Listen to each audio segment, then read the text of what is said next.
이번 시간에는 윤동주 작가의 쉽게 쓰여진 시라는 현대시 설명 진행하도록 하겠습니다. 먼저 윤동주 작가에 대한 설명입니다. 윤동주 작가는 일제강점기 저항시인으로서 부끄러움과 자아성찰의 내용을 많이 쓴 작가로 정리를 해두시면 좋을 것 같습니다.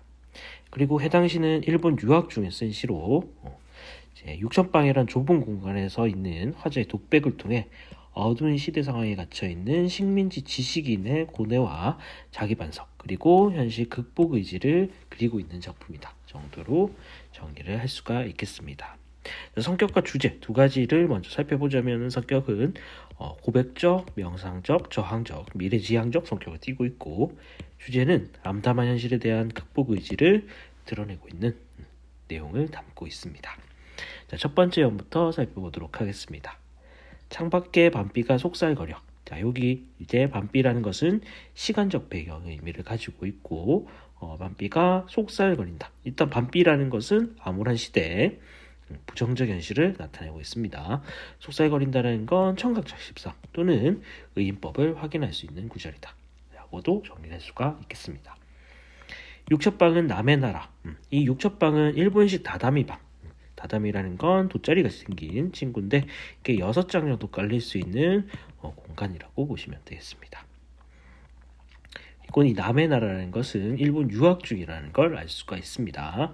그래서 외롭고 쓸쓸한 분위기를 형성하고 있는 시간적 배경과 공간적 배경을 확인할 수 있는 대목이다 라고 정리를 하시면 될 것 같습니다. 자, 그래서 첫 번째 내용은 부정적 현실을 인식하고 있는 상황이다 라고도 정리를 하시면 될 것 같고 두 번째 연입니다. 신이란 슬픈 천명, 운명인 줄 알면서도 자 그러면 왜 슬픈 운명이라고 여기고 있냐면은 이 시인이란 직업 자체가 암울한 상황에서 적극적으로 주체적으로 대응하지 못하는 직업이다 보니 그 현실을 되게 안타까워하고 있다라고 정리할 수가 있습니다. 한 줄의 시를 적어볼까? 그러면 시를 적는 행위는 자신의 삶을 되돌아보는 행위, 즉 반성과 성찰의 행위다 라고 정리를 할 수도 있겠죠. 그래서 이어는 현재 상황을 인식, 성찰하고 있는 상황 정도로 요약할 수가 있겠죠.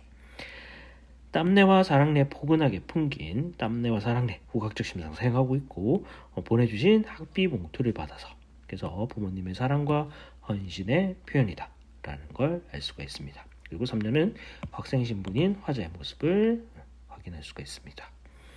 사연, 대학 노트를 끼고 늙은 교수의 강의를 들으러 간다. 그래서 여기서 늙은이라는 단어가 이제 포인트가 될 수 있는데 이 늙은이라는 것은 현실과 동떨어진 교육 또는 현실에 적극적으로 대응하지 못하는 교육, 현실을 외면하는 교육 여러 가지 의미로 해석이 가능합니다. 자, 그래서 시대 현실에 적극적으로 대응하지 못하는 화자의 모습을 이 사연을 통해서 드러내고 있습니다. 우연 생각해보면 어린 때 동무들, 친구들 하나둘 죄다 잃어버리고 자, 친구들을 상실하고 있다. 여러 가지 이유가 있겠죠. 굶주림 때문에 또는 유랑 때문에 아니면 일제에 희생당한 친구들 또는 일제에 변절한 친구들 여러 가지 상황을 확인할 수 있고 그래서 부정적 현실 속에서 살아있는 친구들을 이야기한다 라고 요약하시면 되겠습니다. 나는 무엇을 바라며 나는 달만 홀로 침전하는 것일까?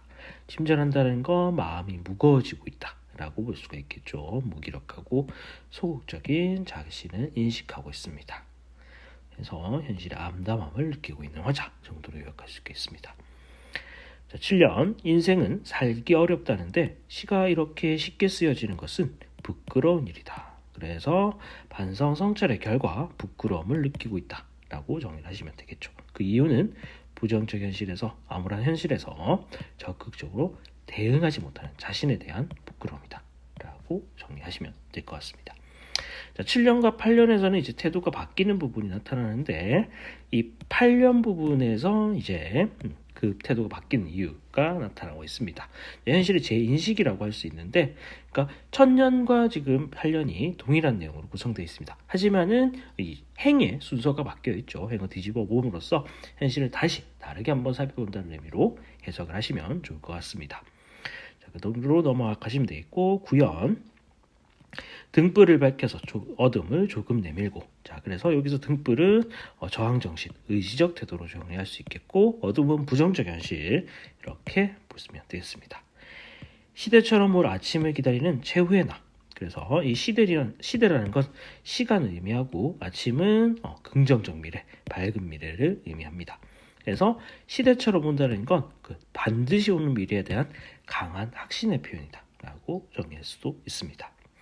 그리고 최후의 나. 그래서 이 시의 나는, 자아는 두 가지가 존재를 하는데, 이렇게 네모친 부분의 나는 성찰 이후에, 깨달음 이후의 나, 내면적 자, 저항적 자, 적극적 자라고 정리할 수 있겠고, 그 다음에 요 세모친 자아들 있죠.